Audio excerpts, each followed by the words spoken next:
दोस्तों, इस इंसान को कामयाब दिलाने वाली जो दूसरी खूबियां हैं वो है वचनबद्धता यानी कमिटमेंट। यदि आपने किसी चीज़ की इच्छा कर ली है, किसी चीज़ को प्राप्त करने के लिए लक्ष्य बना लिया है, उसे प्राप्त करने के लिए दृढ़ निश्चय आप कर चुके हैं, तो उस पर वचनबद्ध रहें।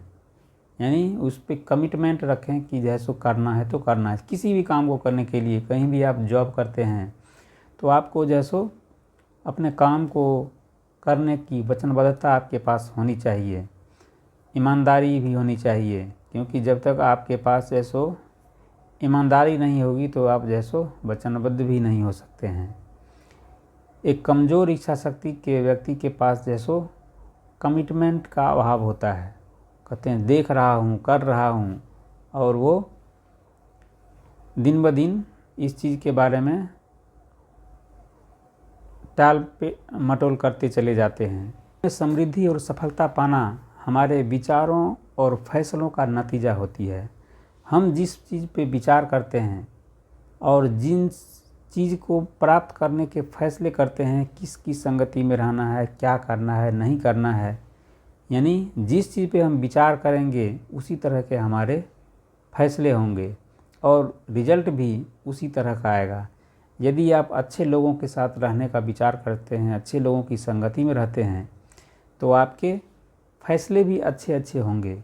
यदि बहुत ही बुरे प्रवृत्ति के लोगों के साथ आपकी संगति है तो आप बुरी तरह प्रवृत्ति के लोगों से प्रभावित होकर बुरे बुरे फैसले भी लेंगे और इससे आपका जैसो सक्सेस नहीं हो सकते हैं, आपका नुकसान होगा। जीवन में सक्सेस होना चाहते हैं, जीतना चाहते हैं, तो जीत के लिए सबसे वचनबद्धता ज़रूरी होती है। कोई खिलाड़ी जीत के लिए खेल रहा है और कोई खिलाड़ी हार से बचने के लिए खेल रहा है, उसमें बहुत ज़्यादा फ़र्क होता है दोनों की मनोवृत्ति में। जीतने वाला उत्साह से भरा होता है, वो एक नए कीर्तिमान स्थापित करने के लिए खेलना चाहते हैं, उसमें एक नई उमंग, नई ऊर्जा होती है।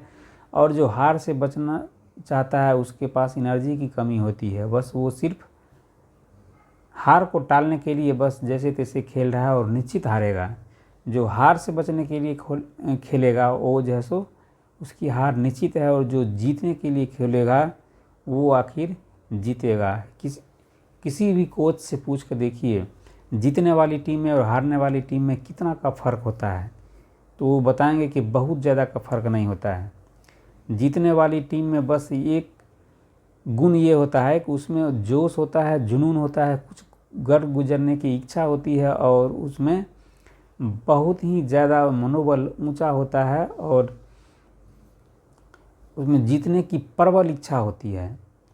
और हारने वाली टीम जैसो बस खेलने चली जाती है। में समर्पण की भावना होती है और वो जीत के लिए खेलती है, पूरे जुनून से खेलती है। हारने वाली टीम का मनोबल डाउन होता है, उसका जैसो कार्य क्षमता में उतनी पैनापन नहीं होता है जितना जीतने वाली टीम में होती है। तो सबसे बड़ा फ़र्क है जीतने वाला टीम में और हारने वाली टीम में। किसी व्यक्ति, टीम या संगठन की का जो है सो कार्य क्षेत्र की जो क्वालिटी होती है, व्यक्ति के जीवन की क्वालिटी उसके बेहतर काम करने की कमिटमेंट पे डिपेंड करती है। चाहे उसका कार्य क्षेत्र कोई भी क्यों नहीं हो, वो जहाँ है वहीं अच्छा काम करेगा। चाहे वो किसी दौर में पैदा हुए हो, किसी विश्व के किसी भी जगह पैदा हुआ हो, उसमें कुछ बातें कॉमन होती है।